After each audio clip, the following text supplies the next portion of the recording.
ចម្រើនពរញញោមនេះគឺជាអណ្ដូងទី3ញញោមណាបើអណ្ដូងនេះក៏ប្រើយោងដែរញញោមណាអណ្ដូងនេះប្រើយោងឬក៏ពេត្រូញញោមហ្នឹងហើយតាដល់ដងមើលអានេះធំរៀងដែរមកជាងឡើងលើអត់ដែរអានេះជំរឿប្រហែលប៉ុន្មានជំរឿវា8អានេះ8ទៅ10ម៉ែត្រហ្នឹងកាត់វារៀងឡើងហ្នឹងហើយលោកអត់ជាងមានតឡាំងណាទាញមកពីហ្នឹង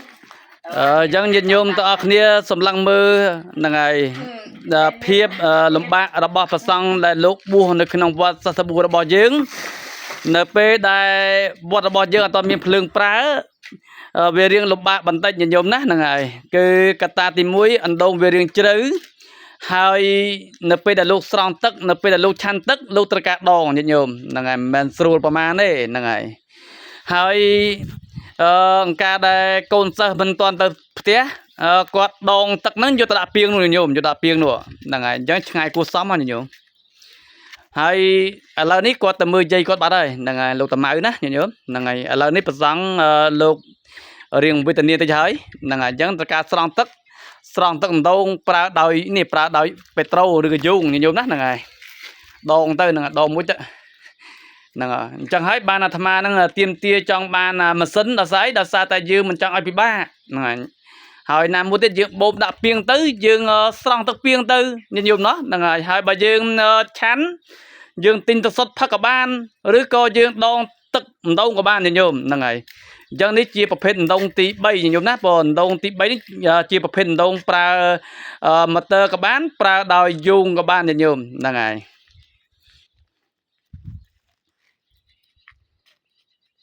ហើយរងថ្ងៃស្រង់ទៅណានិយាយយើងមួយទឹកណាមួយទឹកណាស្រង់ទឹកស្រះផុតទឹកស្រះបើទឹកស្រះវារឿងស្រួលការទឹកនេះនៅយើងទឹកនៅឡើងណាស្រង់ឲ្យទឹកដងទេអញ្ចឹងទឹកដងស្រក់ខ្លាញ់លុបជើងអីទៅហ្នឹងហើយនឹងខ្លាញ់ល្អណាហ្នឹងហើយទឹកស្រះវាអាចលមាស់ព្រួយពេលខ្លះដូចអ្នកលមាស់មើលទៅហ្នឹងហើយបើទឹកដងវាមិនសូវអីប្រហែលទេប៉ុន្តែវាធុញខ្ជិលដងហើយណាមួយជ្រៅផងហើយចប់ជើងធ្លាក់យ៉ាងណាទៅជាហែកទឹកហ្នឹងហើយធ្លាក់មើលអាហ្នឹងទៅធ្លាក់ទៅងប់ហ្នឹងតាមើលអានេះវាអាចល្អិលព្រោះអីនៅពេលដែលយើងនៅពេលដែលយើងមួយទឹកមើលលោពេលសំទឹកនឹងសាត់ឈូងចេះហ្នឹងជួនកាលអាចនេះអាចមានណាជួយញ៉ាត់ខឹងអញ្ចឹងមានតែ3អង្គផង3អង្គដែរមួយអង្គខិតដែរក្នុងកត់គ្រប់គ្នាអញ្ចឹងហ្នឹងហើយស្រួលធ្លាក់ចូលអណ្ដូងអត់ដឹងមុខហ្នឹងហើយអញ្ចឹងសូមញញោមទាំងអស់គ្នាហ្នឹងមេត្តាជួយឧបត្ថម្ភណាញញោមបើទិញម៉ាស៊ីនភ្លើងមួយដើម្បីដាក់វត្តញញោមងាយស្រួលបច្ឆេះអាត្មាទិញម៉ាស៊ីននេះញញោមទិញម៉ាស៊ីនចុចដេញញោមហ្នឹងហើយយើងដោតជាមួយនឹងម៉ូទ័រទៅទឹកបូមចូលពាងទឹកញញោមហ្នឹងហើយចូលពាងទឹកហ្នឹងហើយអញ្ចឹងវាងាយស្រួលក្នុងការប្រើប្រាស់ញញោមដល់ពេលយើងវាមិនទាន់មានវារៀងពិបាកដែរណាញញោមហ្នឹងហើយអញ្ចឹងសូមញញោមទាំងអស់គ្នាស្រឡាំងមើលវត្តសាសនារបស់យើងផងហ្នឹងហើយ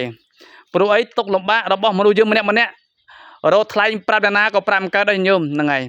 ហើយពេលខ្លះនិយាយប្រាប់គេអត់ជឿទេតួតែញាតិញោមអញ្ជើញមកផ្ទាល់ខ្លួនឯងបានដឹងថាទុកលំបាករបស់អ្នកបួសវាយ៉ាងណាហ្នឹងហើយអ្វីញាតិញោមដឹងស្រាប់ហើយសំបីតែយើងអត់បាយសំបីតែយើងអត់លុយទិញអីហ្នឹងគ្មានណាមួយដឹងទេញោមណោះហ្នឹងហើយអញ្ចឹងយើងតើតែចេះគិតចេះពិចារណាញញោមហ្នឹងហើយអញ្ចឹងយើងឃើញណាញញោមបើអណ្ដូងប្រើដោយកម្លាំងបាយញញោមណាបើ